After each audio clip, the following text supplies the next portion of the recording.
Hola, hola, hola. Buenos días, buenas tardes, buenas noches, desde donde nos estéis viendo, cuando nos estéis viendo. Bienvenidos, bienvenidas un miércoles más a nuestro queridísimo club de lectura asimétrico. Vamos a ver quién nos acompaña esta tarde que por fin parece ser que ha dejado de llover de momento. No sé si es de momento o igual mañana tenemos otra vez fiesta porque no he mirado el tiempo, la verdad. Pero bueno, vamos a ver qué tal se nos da, a ver quién está por ahí. Ya veo preparadísimo a Luis, veo también a Pablo preparado. Nos falta Luis Rojo, que es el tercer invitado de esta tarde. Vamos a esperar, Pablo, Luis, unos minutitos hasta que Luis se pueda unir. Mientras tanto, pues doy las gracias a todos y a todas los que os estáis uniendo y que nos vais a ver esta tarde o que nos veréis después en diferido. Como sabéis, todos nuestros vídeos, todas las sesiones se quedan colgadas en nuestro canal aquí en esta plataforma, pero también estamos ya disponibles en YouTube, ¿vale? Por si acaso alguien o queréis compartir alguna sesión que os gustó mucho y tal, lo podéis hacer ya desde nuestro canal, así que si vais a visitarlo y os suscribís nos vais a hacer muy felices porque estamos explorando esa nueva plataforma. Aprovecho estos minutitos también mientras se unen todos los invitados para agradecer a los participantes de la semana pasada que estuvieron con nosotros hablando del libro El continente próximo. Fueron Eduardo Roch y Nieves Mestre. También está colgada esa sesión, la podéis disfrutar ya cuando queráis, como queráis. Está disponible. Y os recuerdo también que durante la sesión nos podéis trasladar vuestras preguntas, vuestras consultas, vuestros comentarios, lo que queráis, desde esta casillita de aquí de comentarios y en este simbolito de aquí de preguntas que tenemos disponible para vosotros y para vosotras. Hoy, como sabéis, venimos a hablar de este libro, Arquitecturas de la Red, de Lluís Juan Liñán. Voy a mandarle por si acaso el enlace a Luis Rojo porque no le veo entrar. O sea, ya lo enviamos y mientras tanto yo creo que podemos ir dando paso a Luis y las invitaciones en la prueba ha salido todo bien. Vamos a esperar que siga siendo así.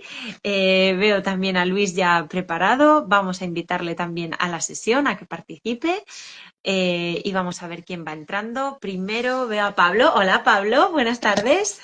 Hola, buenas tardes, ¿Cómo María. estás? Pues muy bien, encantado de estar aquí otra vez con vosotros.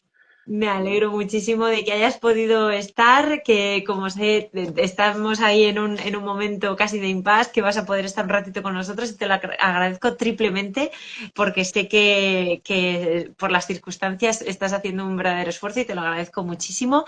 Vamos a ver si Luis y Luis se pueden incorporar también a la conversación.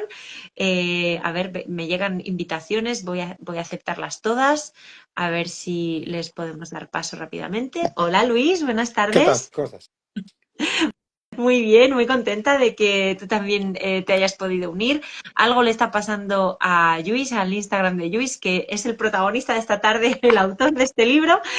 Vamos a ver si conseguimos que pueda entrar.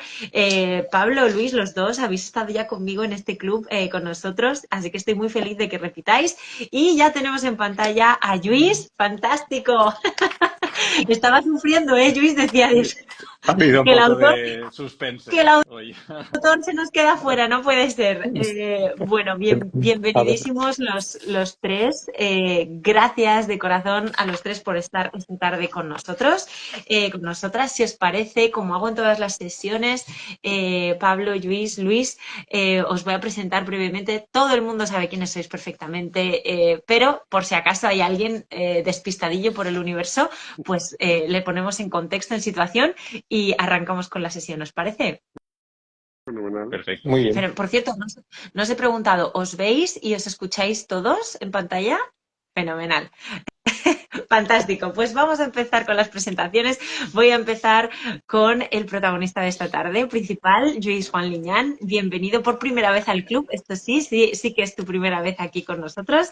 Es arquitecto por la ECHA de Valencia, doctor arquitecto por la Escuela de Madrid, profesor asociado en esta misma escuela, guest lecturer por la UMEA University School. Has desarrollado, Lluís, tu carrera docente e investigadora en diferentes universidades, por mencionar algunas, el MIT, por ejemplo, la Rice University o la Universidad de Alcalá de Henares también. Te formaste en los estudios de Manuel Portacelli y en Mansilla y Tuñón, pero eres ahora mismo cofundador del estudio RELAM junto con Andrea Jimeno y Chevi Yuk. Espero haberlo dicho bien, por favor. Si lo he pronunciado mal, perdón, perdón. Y vuestra práctica, vuestra obra, Lluís, ha sido expuesta, pues por mencionar, bueno, en numerosos sitios, pero por mencionar algunos, en la Bienal de Arquitectura de Venecia, seleccionada también en la Bienal Española de Arquitectura y Urbanismo y reconocida también en varias ocasiones en los premios FAD.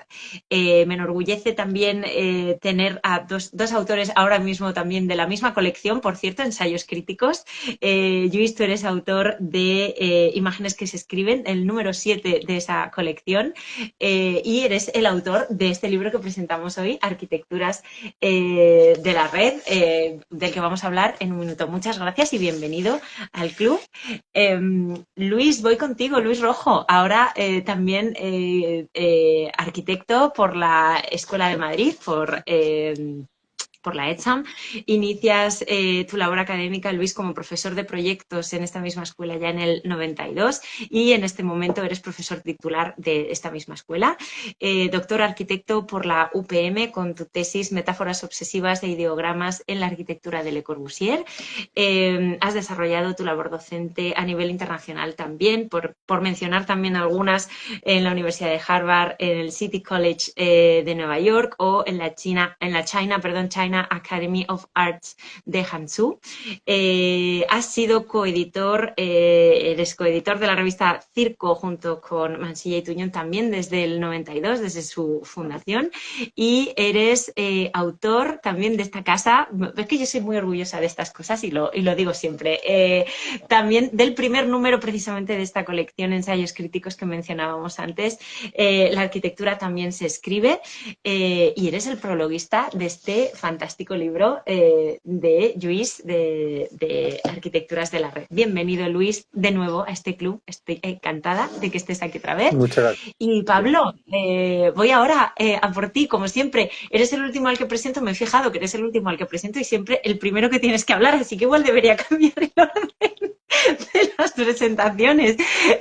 Pablo Lalquiaga, bienvenido de nuevo, es arquitecto y doctor arquitecto por la ETSAM de Madrid, UPM. Desarrollas tu labor profesional, Pablo, en tus inicios en los estudios de Allison y Peter Smithson o con Chipperfield, y en la actualidad diriges el estudio Olalquiaga Arquitectos, desarrollando proyectos pues, a todas las escalas, desde, bueno, pues desde la edificación hasta el urbanismo. Tu obra ha sido publicada y reconocida en múltiples ocasiones, por mencionar algunas, pues por ejemplo, los premios COAM, Ars Prima o los premios del Colegio de Arquitectos de Cádiz. Desarrollas tu labor docente como profesor de proyectos arquitectónicos en la Universidad Alfonso X el Sabio y eres autor también de otras publicaciones. Por cierto, autor en nuestra casa, como digo yo, del catálogo de Molezún, de la exposición también, comisario y coeditor de dicho catálogo. Felices, también me encanta tener repetidores en estas sesiones y que seáis, digamos, constantes aquí en Asimétricas de la familia. Y eres también, Pablo, vicedecano del Colegio de Arquitectos de Madrid, y te voy a dejar arrancar con el contexto de este libro, porque tiene un marco en el que se está publicando, que es esta serie maravillosa de monografías de tesis COAM, ¿no? Te dejo a ti contarlo, Pablo.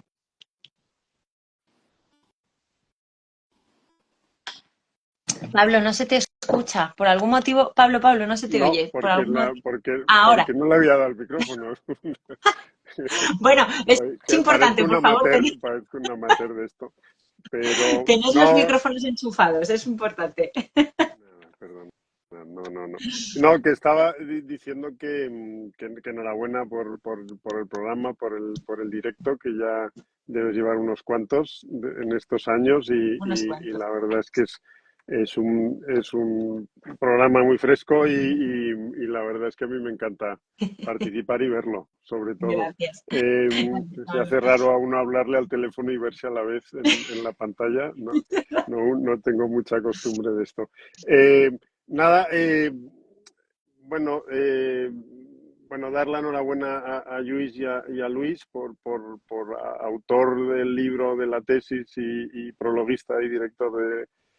Bueno, no fuiste director de la tesis, perdón, pero prologuista del libro que creo que fue Nicolás Maruri, ¿no? El director de la tesis. Y bueno, ahora nos contáis. No me voy a meter en lo que no me toca.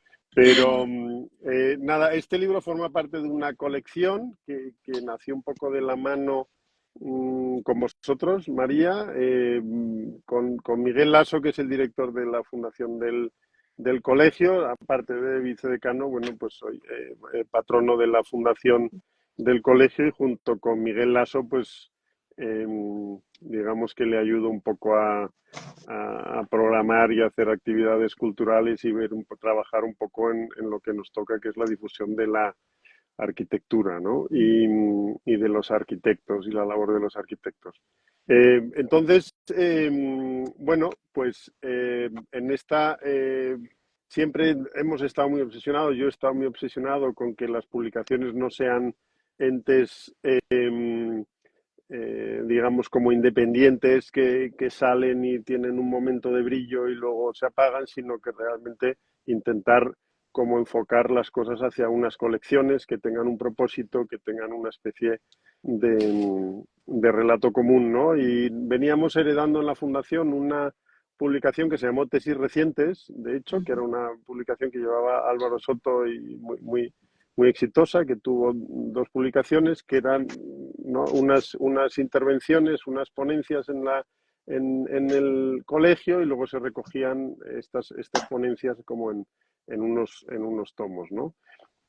Heredando de ahí y bueno, y realmente en la doble misión un poco también que veíamos que había una demanda muy importante de los autores de tesis doctorales pues de mucho valor que querían publicarlas y no había, digamos, tampoco mucha ayuda para esto y al final acaba siendo una labor de autoedición que cuesta mucho tiempo y esfuerzo y pensamos que lo mejor era pues tener esta colección, que empezamos publicando un par de tesis que nos parecieron muy interesantes. Ya nos contarás luego también la idea esta que esto no es publicar una tesis, sino es hacer un libro a partir de la tesis, que yo creo que es una labor muy importante y esencial que facilita la divulgación de estos temas, ¿no? Y la lectura también.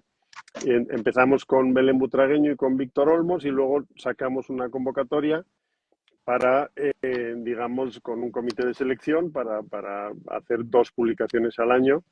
Y en la primera convocatoria, pues uno de los ganadores o seleccionados, digamos que fue Lluís, ¿no? Junto con Idoia Otegui, Lina Toro y Silvia Canosa, ¿no? Y ahora estamos, y aprovecho que es lo más importante hoy también para nosotros, que estamos en mitad de la segunda convocatoria, que es hasta el día 16 de mayo de la recepción y os animamos a todos a que nos enviéis vuestras solicitudes para que, bueno, podamos tenerlo más difícil o tenerlo más difícil el comité de selección para elegir las tesis estas. Estamos encantados con cómo van nosotros, la verdad. Nos parece, lo hablábamos también esta mañana en la preparatoria con Luis, contigo, ¿no? Lo importante que es que el Colegio de Arquitectos asuma que la práctica y la vida del profesional tiene mucho que ver con lo académico, con lo investigativo, con la investigación, ¿no? A todos los niveles y que es necesario que estas publicaciones no se queden en el ámbito de lo académico, sino que haya esta relación transversal constantemente, ¿no? Y bueno, y viendo y repasando un poco cómo al final esta selección ha llevado a una publicación de varios temas que están todos relacionados, ¿no? De alguna manera, ¿no? Siendo el Ujú, libro de Lluís, yo creo que brillante y, y singular y original, ¿no?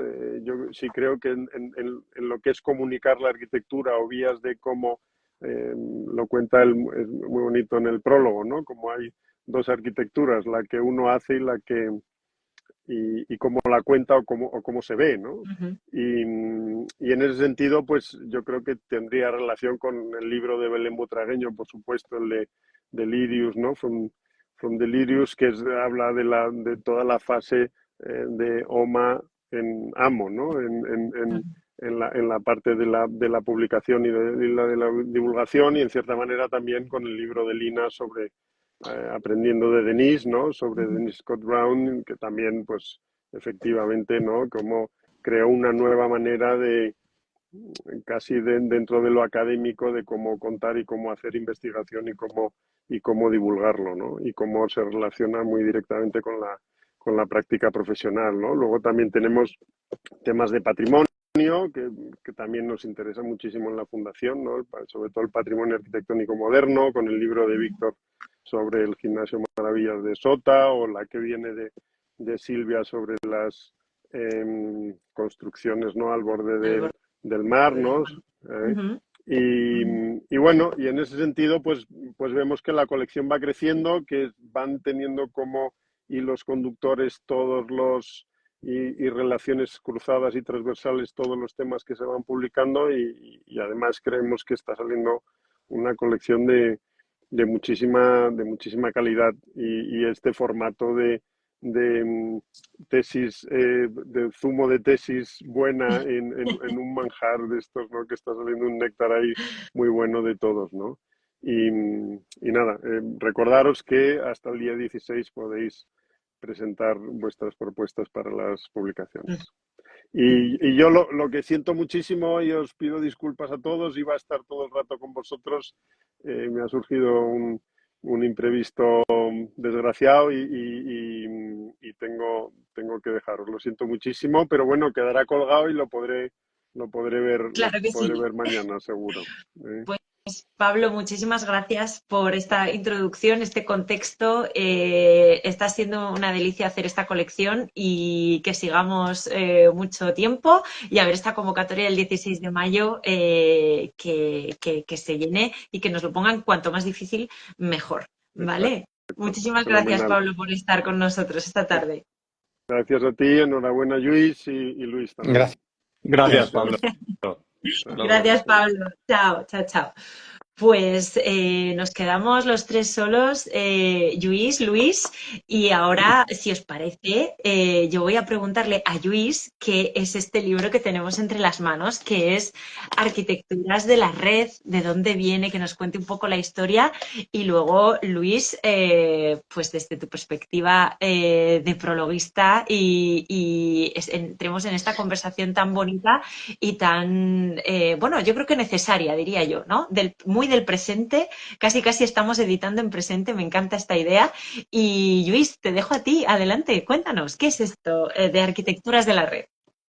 Bueno, es difícil de contar, pero siguiendo lo que comentaba Pablo, me parece que es un concentrado de una tesis, en cierta medida. Ujú, Es decir, es un ujú, libro que deriva de una tesis doctoral que, bueno, tiene ya 2 o 3 años, en 2022 en la Escuela de Madrid, y ujú, que en realidad forma parte de una investigación que tiene un recorrido todavía un poquito más largo, que se inició en el máster de proyectos de la escuela, o sea, que ha ujú, pasado como por distintas fases y distintos formatos, y que se interesaba sobre todo por, digamos, cómo la aparición de Internet, ¿no? ujú, Desde a mediados de los años 90, pues ha transformado un poco la manera en que se articula, se distribuye, se comparte y se consume la información de arquitectura, ¿no? Por cómo nos acercamos a los proyectos, por cómo los compartimos, por cómo los comentamos, etcétera, ¿no? ujú, Eh, Partiendo un poco de una línea de investigación que obviamente han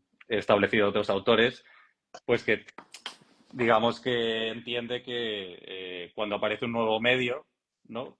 Cambian las condiciones de la cultura arquitectónica en general, ¿no? De cómo se construye ese conocimiento y por lo tanto también la manera en que como arquitectos tenemos de aproximarnos a los proyectos, por ejemplo, ¿no? Por cómo consumimos referencias, etcétera, ¿no? Entonces, la tesis y la investigación trató un poco de entender ese momento de transformación, ¿no? De cómo se fue construyendo este nuevo entorno mediático, ¿no? En Internet, cuáles eran sus condiciones, cuáles han sido algunos de los proyectos, tanto editoriales como prácticas profesionales, que han trabajado con esas nuevas condiciones. Y de ahí surge un poco el libro, que digamos que ha filtrado de toda esa investigación fundamentalmente una de sus partes, que es la que se centra en entender sobre todo, digamos, o la que mira este fenómeno desde la óptica casi de la práctica de la edición, ¿no? Pero no solo entendida esta como en relación a las revistas o al de los, digamos, el mundo de los profesionales de la edición, sino también de los propios arquitectos como editores de su propia obra y de su propia imagen en el mundo digital, ¿no?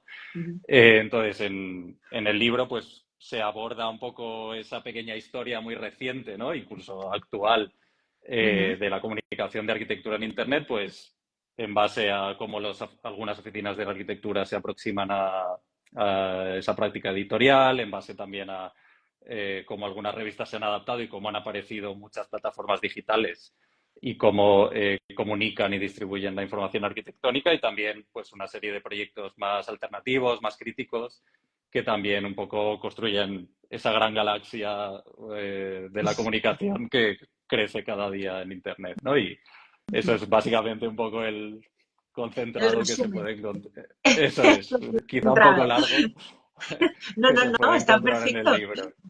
Perfecto, perfecto. A mí me encantaría que Luis también, como prologuista, nos dieras un poco esta visión de cómo has visto tú esta propuesta de Luis, que nos lo has contado preciosamente, muy bonito en el prólogo, pero que la compartieras con nosotros desde tu perspectiva.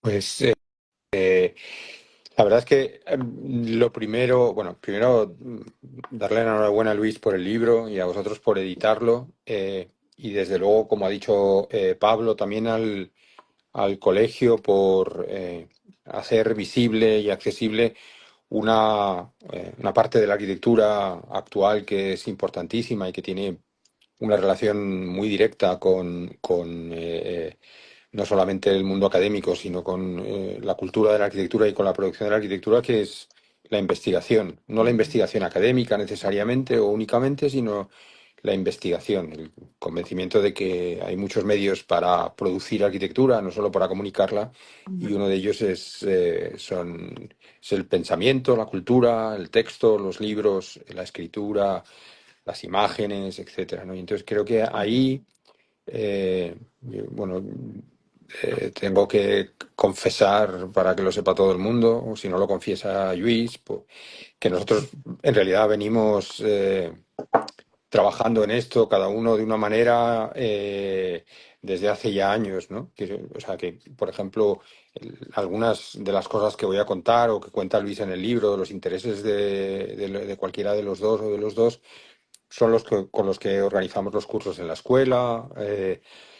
Y una de las cosas que en realidad quiero decir dos cosas para empezar. Primero, creo que como siempre los títulos son el resultado de pensarlos con mucho cuidado, sobre todo en el mundo académico, ¿no? Entonces, creo que el título Arquitecturas de la Red es en cierto modo un juego de palabras, pero muy que en realidad explica bastantes cosas, y o por lo menos estas dos entradas, ¿no? La primera, que en la red digital, en la red de comunicación digital, en la web, existe una estructura y un orden. O sea, que tiene un soporte tecnológico, pero también tiene es un sistema de organización de la información y, por lo tanto, del conocimiento y de las relaciones. Y eso es determinante, y hay que intentar o ser capaz de describirlo. Y es una de las cosas que hace el libro. La otra vuelta sería que la red, en realidad, literalmente, las redes digitales, el mundo de la digitalización y su gestión de los contenidos, de la información, de los datos, etcétera, produce arquitectura y lo hace de diversas maneras o de muchas maneras, ¿no?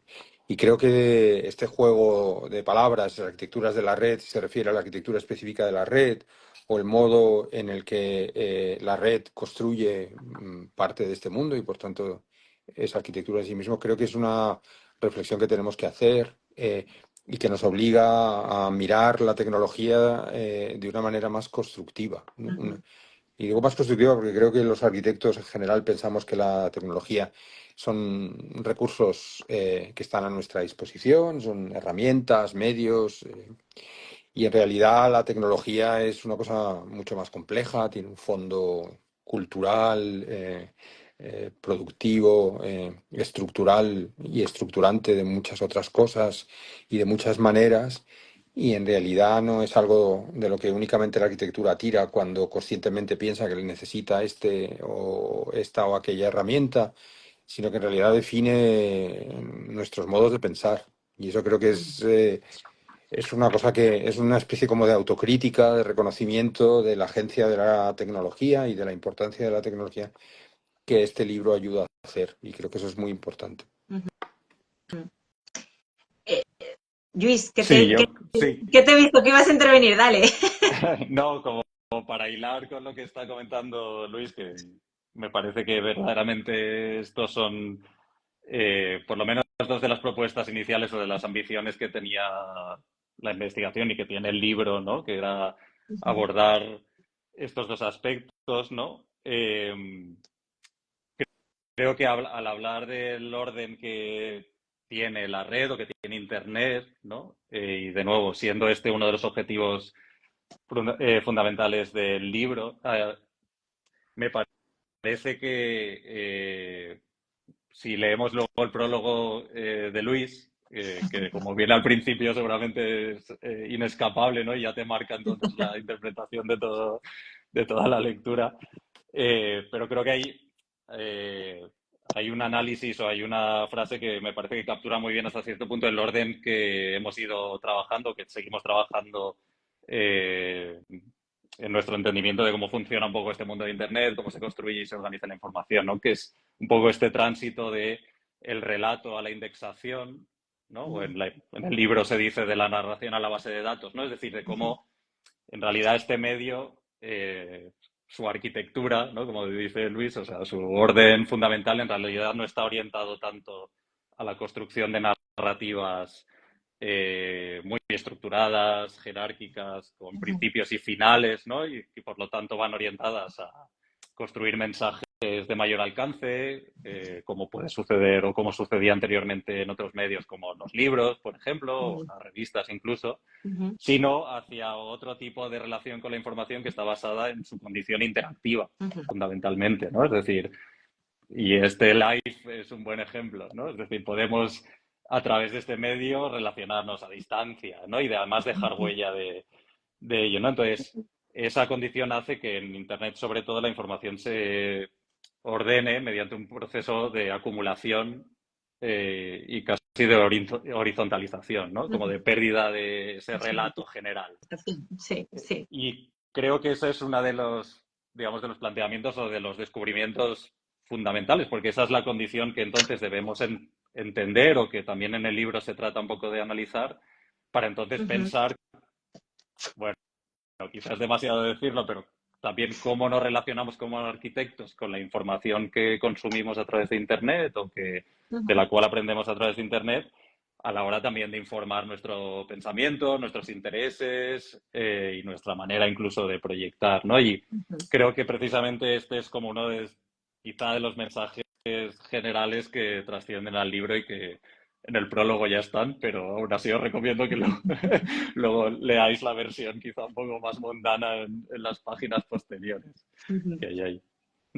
O sea, Es que, desde el... Ay, no, Luis, perdón. no, yo lo que iba a decir al hilo de lo que dice, de lo que estaba explicando Luis, uno puede pensar que este libro o esta reflexión se produce en un mundo más abstracto, también porque proviene de lo académico, ¿no? Y sin embargo, creo que todos somos conscientes de que trabajamos en unos entornos y con unas herramientas que si lo pensamos bien y el libro lo ayuda a pensarlo, en realidad solo pueden provenir desde un punto de vista o desde una posición completamente alineada con McLuhan y lo que ha dicho, que lo han nombrado indirectamente Luis antes, de la importancia que tienen los medios y los soportes a la hora de explicar el modo en el que las cosas se hacen y se piensan, ¿no? Entonces, Ujú, claro, la idea de que o sea, los arquitectos nos gusta pensar que una parte de la imaginación de la arquitectura proviene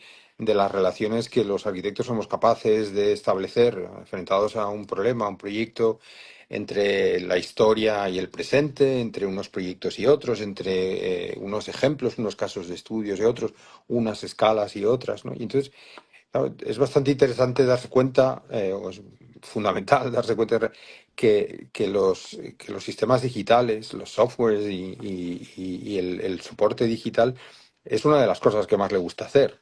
O sea, lo que más le gusta hacer es ordenar la información para que accedas a ella como si estuviera allí, pero la información en la red no está en ninguna parte ni está de ninguna manera hasta que alguien la pregunta por ella y ujú, la relación, el interfaz entre las personas y la información se produce de una manera en la que, digamos, en parte la imaginación que nos hemos arrogado siempre los arquitectos para hablar de referencias que nos interesan, de ujú, repente la red se ha ocupado de decir, vale, te echo una mano. Y esta sería una posible manera de imaginar esas relaciones, ¿no? Y entonces Luis, que habla en unos términos muy específicos y muy claros a la vez, pero muy específicos de cómo funciona la red, aparecen los términos, digamos, los hipervínculos, las bases de datos desordenadas, pero que son activadas por determinados intereses o algoritmos. ujú,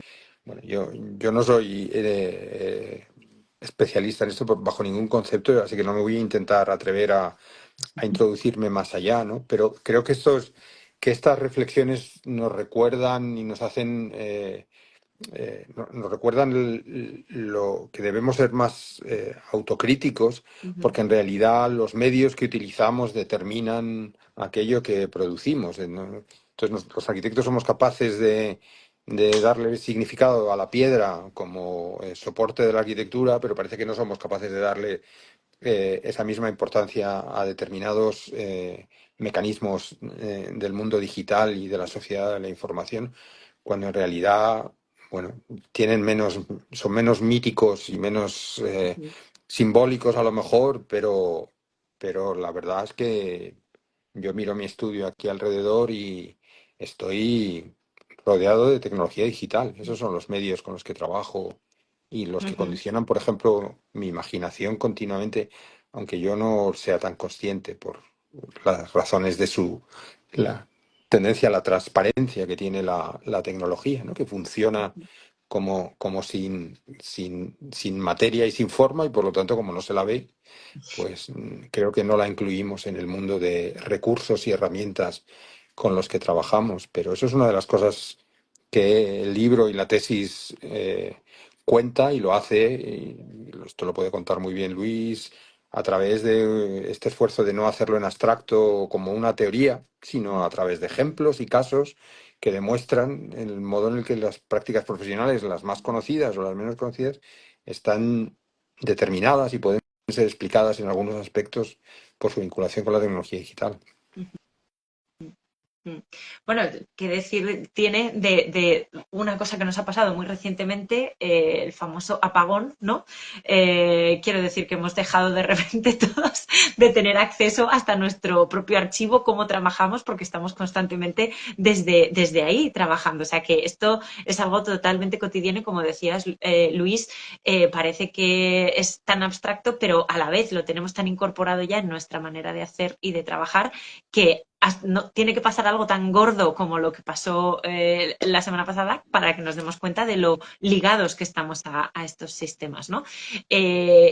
También bueno, es que habéis sacado tantos temas que claro, que la cabeza me da, me rebota porque es un tema además que en particular en asimétricas nos interesa muchísimo porque nosotros hemos visto también, como antes decías, Luis, que estos directos han permitido una expansión y una extensión de la divulgación de arquitectura que se hace desde la editorial brutal, ¿no? Nos ha permitido otro tipo de conexiones y otro tipo de entorno, ¿no? En el que nos podemos mover. Pero me parece muy importante una idea que habéis comentado ambos, que es esta cuestión, ¿no? de los arquitectos editores, ¿no? De esta cosa que de hecho, pues, bueno, el propio Le Corbusier editaba también sus propios libros, hacía, digamos, un trabajo desde hemos hablado antes del libro de Belén, ¿no? Cómo Rem Koolhaas utiliza también este medio para hacerlo, pero claro, cuando vamos al medio digital, estamos hablando de páginas web, estamos hablando ahora de redes sociales, estamos hablando de un montón de plataformas, de medios distintos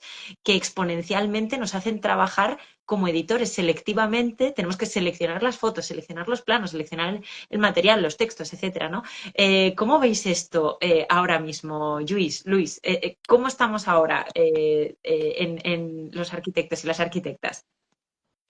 Bueno, yo creo que sin mucha distancia me parece que estamos completamente inmersos en esa condición de ser editores y probablemente las redes sociales o Instagram como quizá una cara de las más visibles lo hace muy evidente, ¿no? Como en realidad nos relacionamos no solo a nivel de comunicación, sino con nuestra propia obra o nuestra propia manera de mirar a la realidad y a las cosas que nos interesan a través de ese soporte, ¿no? Tanto con las cosas que publicamos como con las cosas que nos interesan y por lo tanto van formando un poco como el imaginario que se va acumulando ahí. Lo que creo que es quizá interesante también del libro, me parece, es que sí que permite esa pequeña distancia, que aunque en realidad Internet, el mundo de las redes sociales sea algo tan presente, en realidad ya tiene como una pequeña historia, ¿no? Como bastante reciente, pero ya pues unos 25 años y demás, ¿no? Y quizá uno de los aspectos más interesantes es poder localizar como algunos de los primeros experimentos, ¿no? Cuando se hizo pública la red a mediados de los años 90, tanto de, digamos, algunas revistas y prácticas editoriales como de estudios que se lanzaron de manera muy directa a explorar en realidad las condiciones y las posibilidades que podía tener, digamos, esa superficie para formatear su obra, ¿no? Y para, en realidad, darle salida. Pero lo que es interesante también es como para utilizarla, para darle entrada a otras maneras de verla, ¿no? Hay algún caso como, por ejemplo, MURDV, ¿no? Que se trabajaron de manera bastante intensa muy pronto con la página web y a los inicios además un poco de su carrera, pues es bastante bonito ver en realidad cómo la utilizaron muy pronto, pues por ejemplo para probar maneras de representar obras que son propias del medio digital, ¿no? Como panorámicas interactivas, presentaciones animadas, GIFs, cosas, como un repertorio muy grande, porque en realidad seguramente para ellos era una forma también de ir construyendo su propia manera de entenderla y de seguir reutilizándola, ¿no? Y de seguir entonces o transformarla como en material de reflexión para seguir impulsándola, ¿no? Y si vemos, digamos, al punto donde han llegado hoy en día y las investigaciones que hacen y, digamos, tienen como también esa vertiente un poco OMAM de investigación y práctica, ¿no? Con Next, que se llama, pues yo creo que no se puede entender sin esos primeros experimentos que hicieron y que, bueno, en la tesis se van también como detectando y en el libro para que a quien le interese pues pueda entonces pinchar en los enlaces o copiarlos en su navegador y recuperar un poco esos experimentos iniciales que parecen un poco lejanos, pero en realidad capturan ya muchas de las condiciones estructurales y esenciales de esa arquitectura que decía Luis en el comentario anterior, ¿no? Y que ya estaban ahí presentes y bueno, creo que es bastante bonito verlas. Sí, yo es lo que, al hilo de lo que dice Luis, yo creo que otra vez hay como dos maneras de ver esto, una más concreta y una más abstracta, que más general. A mí las dos me interesan igual y me parece que este tipo de investigación que trabaja a través de casos de estudio específicos son las que te permiten, digamos, subir a un nivel más abstracto y más conceptual con cierta seguridad, ¿no? Y creo que la investigación de Lluís, la tesis y el libro y toda, una cosa que yo pongo en valor o intento poner en valor en el prólogo y también por, digamos, inercia académica, pero creo que es importantísimo, es las bibliografías y la genealogía a través de las bibliografías que el libro Maneja.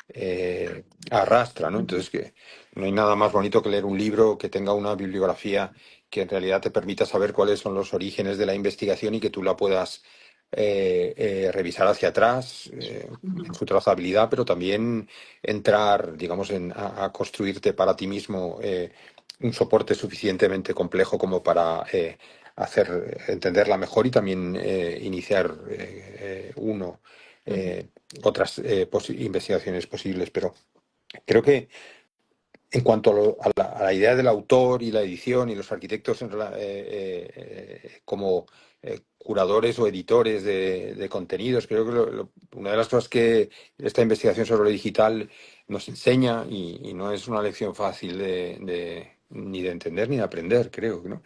Y es la transformación del paso de los contenidos, de la idea de que trabajamos con contenidos a la idea de que trabajamos con información. Es decir, mm, los contenidos parece que tienen están suficientemente acabados y cerrados, que están suficientemente autorizados en el sentido de que tienen autor mm, y que en realidad puedes referirte a ellos, pero son cosas que tienen una autonomía muy fuerte. Mientras que la información el mundo digital produce la transformación de los contenidos en la información con mucha facilidad, mm, aunque muchos de ellos no dejan de ser contenidos, pero en el sentido de que tienen su autor y tienen su contexto y tienen sus orígenes o su genealogía. Es esta transformación hacia la información, esta disponibilidad de la información y los datos en la red, ujú, eh, lo que creo que es una de las cosas que uno aprende estudiando estas cosas, ¿no? O reflexionando sobre estas cosas. Claro, cuando has pasado del contenido a la información, has pasado del autor digamos, al productor. mm, Y es una de las cosas que se ha dicho una y otra vez, que en el libro, en el texto, se habla de, esto viene de Benjamin de si estamos hablando de representaciones o estamos hablando de procesos, etcétera, ¿no? Son cosas ujú, como más complicadas, ¿no? Pero realmente otra vez tenemos que hacer autocrítica los arquitectos y todo el mundo, ¿no? Y es que el mundo digital lo que produce es un acceso bestial a la información que convierte a cualquiera en autor y en editor de contenidos que no ha producido él o ella. mm. Con lo cual, en realidad entras en un mundo en el que la representación y la producción se mueven en un La nivel nebulosa, de una complejidad nebulosa, claro. que otra vez te vuelve hacia atrás y de, bueno, si yo arquitecto lo que imagino, no lo imagino yo, sino que es redirigido en parte por los medios con los que lo hago, eh, aquello de lo que me siento autor o de lo que me siento emisor de contenidos, en realidad en el mundo de la información, ten cuidado porque a lo mejor no es tanto así. Y sin embargo, una de las cosas creo, una de las razones por las que la investigación ha podido hacer esta explosión casi inmobiliaria en los últimos 20 años, ¿no? O sea, que la investigación se ha convertido en una parte, en una actividad no solo académica, sino en general bestial, es por la disponibilidad de la información. O Mm, sea, yo digo ahora que me interesa un arquitecto australiano ujú, ujú, y la posibilidad de acceder a los contenidos, a las fuentes, a los archivos, eh, pues ahora está en el 50-50, ¿no? Antes estaba en el 0-100 y ahora gracias. o me iba a Australia o no. Y ahora resulta que en realidad me puedo mover por la información, hacia la información y por los archivos. eh, y puedo producir un conocimiento que está recirculando información una y otra vez, y Ujú, esto solamente puede ocurrir por la vía digital, y con lo cual yo incluso diría o sea, la arquitectura está mediada, determinada por el mundo digital, pero la investigación académica ni te digo, ¿no? Y el ujú. problema de la autoría y de contenido de información como cosas a pensar está en el fondo del asunto también.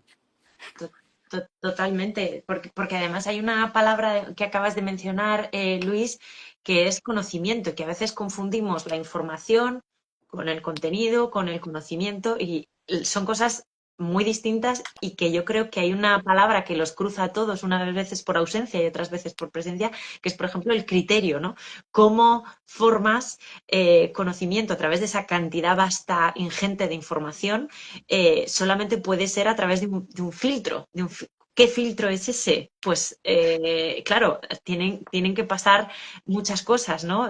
Sobre todo esto, pues hablando de la veracidad, de la autoría, de la comprobación de las fuentes. O sea, hay ahora muchas más posibilidades de equivocarte si no has mirado bien la información o no has sido capaz de filtrarla bien, bueno, de equivocarte o de plagiar o de todas estas cosas que acabas de comentar, ¿no, Luis? Luis, ibas a decir algo antes de que yo empezara a hablar, así que dale.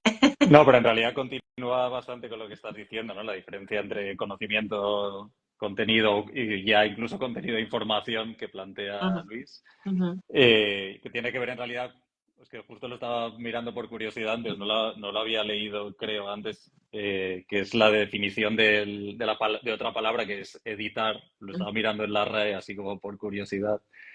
Me parece bastante bonito que en realidad el significado original o la palabra procede de otra, que es latina, no sé qué, que significa parir o dar a luz. O sea que en realidad las primeras acepciones tienen o una connotación que trata sobre la condición novedosa de lo que se ujú, edita, ¿no? ujú, Es decir, de ahí viene ujú, o es seguramente el significado que tenemos más arraigado, ¿no? Como se produce algo de nuevo, como dice Luis, más empaquetado, con una autoría muy clara, pero como ujú, aparece muchas veces en la RAE últimamente, no hay como última acepción que tiene informática antes, ¿no? Como en el campo de la informática significa modificar, ujú. ¿no? Ya no significa el dar a luz, crear algo Generar nuevo. nuevo, Ujú, ujú, difundirlo, sino en realidad trabajar con algo existente, ¿no? O sea, cambiar ujú, algo que ya está ahí. ujú, Y creo ujú, que esa es en realidad otra de las claves de entender cómo en realidad este nuevo entorno informacional modifica tanto no solo las prácticas editoriales y comunicativas, sino también las prácticas creativas, ¿no? sí, sí, Porque sí, sí. inclina los procesos tanto de consumo como de producción hacia la edición, hacia la modificación, hacia el trabajo con esas Ujú, nuevas disponibilidades, ¿no? ujú, Y también, en paralelo, pues traslada en muchos casos la responsabilidad de construir esos significados, esos criterios que tú dices también, ujú, a al propio productor o reproductor, ¿no? A la persona que trabaja con la información para algo, ujú, ¿no? Y eso es ujú, lo que, desde luego, debemos ser conscientes y lo que se puede cuestionar, por supuesto, pero también lo que podemos aprovechar, yo creo, como, digamos, profesionales creativos que somos, desde luego. y que en realidad trabajamos siempre dándoles nuevos significados a las cosas, ¿no? Entonces esa Ujú, disponibilidad que dice Luis, pues es una oportunidad también, por supuesto. Es ujú, que ujú, es una oportunidad bestial, pero creo que esta discusión sobre si la tecnología digital nos va a sacar del mundo en el que queremos estar, o la tecnología digital intensifica y amplía el mundo en el que afortunadamente estamos, es una discusión ujú, ideológica. Y ujú, en el libro, y una de las partes que a mí más me ha interesado, también porque lo hemos hablado probablemente otras veces y de otras maneras, y también en la tesis doctoral, pero que demuestra que hay mucha gente en la profesión de la arquitectura muy buena y muy inteligente que estaba pensando en eso, y por eso la oposición del modo en el que la oficina de Koolhaas, OMA, ha pensado que digamos que su página web en realidad no puede estar editada por ellos, sino que tiene que estar alimentada de una manera casi aleatoria por sus audiencias, ¿no? Por la gente que va a los edificios, sube las fotos, sube los comentarios, en realidad sube las fotos, esta dependencia bestial de las imágenes. Y sin embargo, por otro lado, otros arquitectos como Herzog y de Meuron han hecho un proceso que a alguno le puede parecer como una cosa natural, pero no tiene nada de natural en el 2025. Es decir, bueno, nosotros cuando queremos construir nuestra identidad no hacemos una página web, aunque tengan una página web, sino que hacemos un archivo material de nuestra producción. Y entonces, en el archivo material de Herzog y de Meuron en Basilea, como explica Luis en el libro, es como lo llaman ellos, un gabinete, ¿no? Un gabinete de curiosidades en el sentido de es la colección subjetiva, personal, hecha por Herzog y de Meuron y sus colaboradores o las personas que trabajan con ellos, en el que físicamente, no digitalmente, materialmente, no electrónicamente, es un statement detrás de otro, aparece una colección de objetos propios o ajenos, de obras, de proyectos, de maquetas, etcétera, donde está presente en cuerpo, de manera corpórea y de manera material, todo aquello que explica el trabajo de Herzog y de Meuron. Y entonces se han autoexcluido, como si fueran los de Silicon Valley la semana pasada, se han autoexcluido o lo han intentado del mundo digital, pero todo en nombre de la autoría, todo en nombre de un discurso que yo no digo que sea conservador en el sentido, digamos, de es avanzado o no es avanzado, porque eso son terminologías del siglo XX que no tienen mucho interés, ¿no? Pero desde luego es de resistencia a la digitalización y de negación del estado actual de las cosas, y están pidiendo volver, si le han llamado gabinete, supongo que quieren volver al siglo XVIII, que es cuando había gabinetes, ¿no? Ellos sabrán cómo han elegido el nombre, que lo habrán hecho con mucho cuidado. Desde luego, tú antes lo decías, Luis, para elegir un título hay que darle muchas vueltas y ser muy perspicaz en la decisión de las palabras. O sea, que probablemente no sea al azar, desde luego. No. De todas estas cuestiones que están saliendo, que son muchísimas, hay varias, ¿no? Antes comentabais un poco esta cuestión de la bibliografía, ¿no? Hablábamos de Benjamin, de McLuhan, podemos meter también en la conversación Colomina, podemos meter en la conversación Carpo, podemos meter en un montón de cuestiones previas que ya se habían un poco relacionado, estaban relacionalmente con este cambio de la arquitectura a través del medio de comunicación, ¿no? Pues o la imprenta o los medios de masas, ¿no? El mass age del que hablaba también McLuhan, es el de global también. ¿Cómo veis ahora, y os lo pregunto antes porque no sé si me da tiempo, pero bueno, hay 5 minutos, por lo menos vamos a intentarlo. Esta explosión de medios, porque claro, estamos hablando de redes sociales, todo el mundo, como decíais, puede ser influencer ahora mismo, puede ponerse una cámara en casa y empezar a hacer contenidos, ¿no? Como decías, Luis. ¿Creéis que esto está afectando también a la producción de arquitectura en estos momentos? Hablo de si desde los estudios, no mencionaré nada, si desde los estudios se están tomando decisiones arquitectónicas o de producción arquitectónica de cara a cómo después esto se cuenta en una red social o en un medio digital. ¿Cómo lo veis esto vosotros? Bueno, es una pregunta difícil, sobre todo porque creo que nos invita a verlo siempre como desde un cierto sentimiento de culpabilidad o No, yo lo estoy preguntando si vosotros lo podéis detectar. Por ejemplo, voy a poner un ejemplo, ¿no? No, Hay sí, una... sé por dónde vas. Sí, yo simplemente quería decir que, o sea, yo creo que sí, desde luego, o sea, que las investigaciones de hecho, como citabas, ¿no? De Colomina, sobre todo, en realidad enseñan cómo desde hace ya mucho tiempo la arquitectura se piensa también para ser comunicada, ¿no? O diría que más que en relación a su comunicación, En ¿no? relación a cómo se va a contar. Claro, es parte de su génesis, es parte de sus procesos de pensamiento, de su producción y por lo tanto está presente de manera más o menos explícita, ¿no? Claro, como que se piense exclusivamente exclusivamente para cómo va a funcionar en posts de Instagram y demás, seguro que podemos también pensar en algunos ejemplos en que esto sucede. Pero yo creo que sobre todo es más interesante, o también en parte del trabajo, e incluso la verdad es que esto es un poco quizá ir en contra del libro, pero en parte del trabajo que se ha quedado fuera de ese zumo. En realidad también nos interesa ver cómo en realidad muchas de esas maneras de pensar, no tanto a nivel de cómo se va a recibir la obra en estas plataformas, sino en realidad Ujú, cómo las dinámicas de gestión de la información que proponen estas plataformas, cómo la manera que ujú, tenemos de coleccionar, generar propósitos, como decía Pablo al principio, ¿no? Cuando coleccionamos, ¿qué propósitos generamos, ¿no?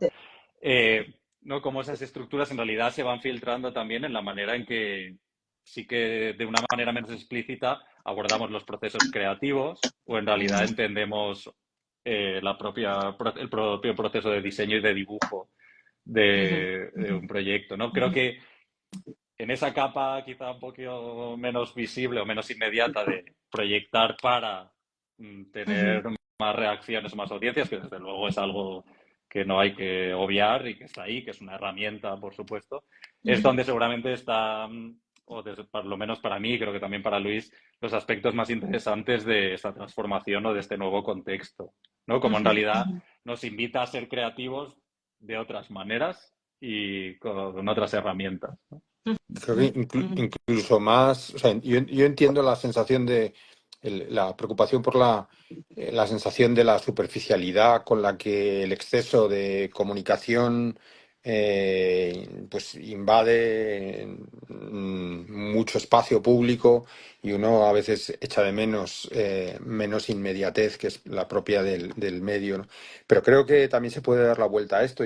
A mí por eso me interesa el libro y la investigación de Lluís y todo este tema que tiene que ver con el reconocimiento de que, además de todo eso, hay una cultura digital. ujú, O sea, hay unas estructuras de pensamiento, unas estructuras de producción, por lo tanto, hay una construcción cultural que solo se puede explicar, o que en parte, pero se tiene que explicar fundamentalmente desde el punto de vista de lo que permite hacer la digitalización y lo que tiende a hacerse por los medios, con los medios digitales. Y eso creo que no precondiciona que las cosas sean ni superficiales, ni no superficiales, ni sean contenido, información, sean esto, aquello. Creo que lo que tiene que ver es con otra vez este esfuerzo de autocrítica para ujú, darse cuenta de que en realidad uno no hace lo que quiere, sino que hace para aquello para lo que tiene medios. Y entonces hay una parte de los medios en que están delante tuyo y parece que eliges conscientemente si uso este medio o este otro. ujú, Y luego hay estos medios que son las propias construcciones culturales, la propia estructura del pensamiento que viene determinada por cosas que cuando llegan a nosotros ya están formadas. Y ujú. entonces, en realidad yo diría que pensamos como podemos. No pensamos solamente como queremos. Y sin embargo, en nuestra cosa siglo veinteañera, ¿no? Ujú, Somos autores, somos creadores y dominamos la tecnología, dominamos la producción. No la ujú, dominábamos antes y creo que una de las cosas más bonitas del libro de Carpo o de la lectura de McLuhan tiene que ver con demostrar que a lo mejor, o sea, la idea de que el clasicismo paladiano se extiende por Europa porque un tío inventa una máquina que se llama imprenta, pues hace no necesario leer muchos libros de historia de la arquitectura, o por lo menos dejarlos para después. ujú, Creo que eso es el interés de Carpo, que es un interpretador de McLuhan, un seguidor de McLuhan directo, es ujú, recordarnos que cuando vamos a hacer algo, la huella de lo que hacemos tiene mucho que ver con lo que hacemos. Y claro, para un arquitecto, creo, para muchas personas, para la gente que trabaja con lo material, pero también trabaja con las ideas, ujú, eh, es fundamental darse cuenta de la importancia que las culturas y las estructuras intelectuales o culturales ujú, tienen en lo que somos capaces de hacer y que la imaginación y la creatividad están condicionadas por estos medios. Y creo que esto, o sea, lo puedes hablar de la digitalización y lo puedes hablar otra vez de la piedra de ujú, granito. Y creo que esta investigación que ha hecho Luis o que está reflejada en el libro y en su tesis de una manera más amplia todavía, nos obliga a los arquitectos y a todos a darnos cuenta de cómo se filtran los procesos de pensamiento y de creación, que es interesantísimo. Ujú. Eh, Luis, yo es que tengo muchos temas aquí para preguntaros, pero es que ya hemos cumplido la hora, que lo sepáis. O sea, parece de mentira, pero ya hemos pasado a los 60 minutos. Me quedan cuestiones que yo creo que voy a aprovechar para comentar el tema de que va a haber una presentación presencial, pero me quedan cuestiones como, por ejemplo, la idea, el concepto, Luis, de panóptico digital, por ejemplo, me encantaría hablar de ese concepto, poner todos los ejemplos un poco que transitas en el libro y desde luego, visto lo que hemos hablado esta tarde aquí los tres y con Pablo al principio, es un tema que importa, que interesa y del que hay que hablar, porque está aquí, lo estamos viviendo en presente y, por ejemplo, hay otro tema que se me cuela, obviamente, que es, por ejemplo, el de la inteligencia artificial, que rápidamente nos está también colonizando y está entrando por las puertas de los estudios también, ¿no? Y de la manera de trabajar, de consultar, de incluso interactuar, ¿no? Entre nosotros y entre nosotras. No sé, Luis, si queréis hacer así una última reflexión de los últimos minutos y cerramos para dejar también un poco para que se vengan a la presentación presencial, que habrá debate porque lo hay efectivamente. Luis, ¿alguna cosa última que no queráis que dejemos de decir, por favor? Bueno, yo solo por meter una pequeña cuña publicitaria al hilo de lo que dices con respecto a la inteligencia artificial, en Imágenes que se escriben, que es el libro que publicamos también en la colección de ensayos críticos, donde también está el ensayo de Luis. Ahí hay es una pequeña secuela quizá, o se puede leer en relación a como experimento sobre este tema. Y esta cuestión que dices del panóptico, que es verdad que es uno de los conceptos que aparece en uno de los capítulos del libro, ¿no? Cuando se van recorriendo un poco algunos de los proyectos editoriales de naturaleza más crítica o discursiva, ¿no? Que se han ido un poco formando pues en el mundo del blogueo, en el mundo de los foros, posteriormente en las redes sociales, ¿no? Eh, sí que es verdad que es un concepto que apareció, yo creo, a mediados ya de la década 2010 y que cambió de tercio un poco la lectura que se hacía siempre en clave muy también publicitaria del mundo de Internet como algo pues abierto a la participación, horizontal, ¿no? Democratizador, ¿no? Y también, digamos, desde el punto de vista del discurso arquitectónico se construían esos términos, ¿no? Y ya hubo, a partir de determinado momento en que se empezó a conocer un poco el poder que tenía la propia estructura de base de estos soportes sobre la mediación de los contenidos, ¿no? Y por lo tanto sobre la forma que tomaban, pues como en realidad de nuevo la óptica cambiaba de sitio, ¿no? Y entonces se empezaba a ver que, como dice Luis en parte, pues pensamos como podemos o hablamos como podemos. Y en este caso hablamos en relación también a estos soportes, ¿no? Y creo que hoy, de nuevo, pues ya no estamos en ese momento quizá aunque siempre reaparece, de volver a hablar del poder de dominio y demás que tienen el algoritmo y las plataformas, pero creo que es interesante siempre tenerlo en mente para pensar que están presentes siempre en este proceso de mediación, ¿no? Y que por lo tanto la manera en que construimos una conversación como esta, por ejemplo, también tiene que ver con las estructuras del soporte, ¿no? Y creo que eso, desde luego, en casos concretos se puede leer en términos pesimistas, pero en otros en términos más optimistas, ¿no? Luis, ¿alguna última reflexión? Yo, si vamos a hacer anuncios comerciales, yo tengo uno que hacer también, y es para todo todas las personas, que son muchísimas, que les interesa de muchas maneras y en muchas escalas la investigación, académica o no. Creo que esta investigación demuestra lo importante que es valorar la posibilidad de hacer las investigaciones sobre temas absolutamente contemporáneos y absolutamente actuales, con toda la dificultad que conlleva. Siempre se dice la falta de perspectiva, la falta de información, la falta de trazabilidad, me da igual. la cantidad de horas que la investigación dedica a la historia, al pasado, a las cosas que ya han ocurrido y se han cerrado es fantástica porque habrá mucha gente que te diga que, no, que en realidad somos la consecuencia de lo anterior y a lo mejor incluso tienen razón. Pero el esfuerzo de pensar el mundo en el que vivimos es la realidad del mundo en el que vivimos, es la única manera de trascender el problema de la separación entre la investigación y la práctica. Cuando investigas sobre el mundo en el que vives, al final acabas entendiendo el modo, o entiendes mejor el modo en el que haces las cosas. Y entonces la diferencia entre teoría y práctica desaparece como si hubiese sido un fantasma y ya no tenemos que ocuparnos de esta especie de losa que muchas veces pesa sobre nuestra cabeza. Así que el que quiera hacer una tesis doctoral, un trabajo fin de máster, un trabajo fin de grado o un libro, y oiga que escucha a alguien que le diga, que le recomiende que se ocupe del siglo XX, yo desde luego le recomiendo que se ocupe del siglo XXI. Pues me encanta esta recomendación y esta última reflexión. Luis, muchísimas gracias a los dos por estar esta tarde con nosotros.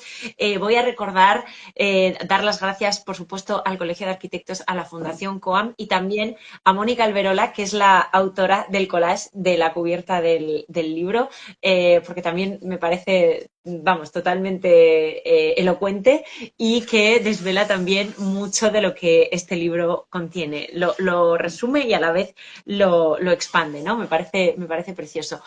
Os recuerdo que el libro, por supuesto, está en nuestra tienda online, sí, en nuestra web, pero por favor, yo aquí me vais a tener que perdonar, Luis y Luis, que voy a abogar por las librerías físicas, las que están a pie de calle, porque son nuestras compañeras de viaje. Sin ellas, ni autores, ni editores, ni nadie de los que nos dedicamos a este maravilloso mundo y esta aventura de la edición podríamos hacer lo que hacemos. Así que, por favor, todos aquellas y todas aquellas que queráis este libro, acudid a vuestra librería de barrio, debajo de casa, que seguro que tenéis, y si no, pues a las especializadas, por supuesto. Hoy lo voy a decir, pues por ejemplo en Madrid en Naos, o en Barcelona en la Capell, donde queráis, en Finestras, donde queráis, y en todas las librerías de España que queráis tenerlo. Luis, muchísimas gracias a los dos por estar esta tarde. Doy las gracias a Pablo, que nos ha acompañado ese ratito al principio, y nos vemos muy pronto en la presentación. Luis, presencial al final es el día 11, ¿no? 11 de junio. 11 de junio, si no pasa nada. 11 de junio. 11 de junio, estad atentos y atentas porque os vamos a esperar allí en el Colegio de Arquitectos de Madrid para celebrar esta publicación y seguir hablando de este tema tan importante. Gracias a los dos de nuevo, Luis y Luis, y nos vemos muy prontito, ¿vale? Muchas gracias, María. Hasta luego. Gracias Luis. a todos. Hasta Chao, luego. chao. Chao.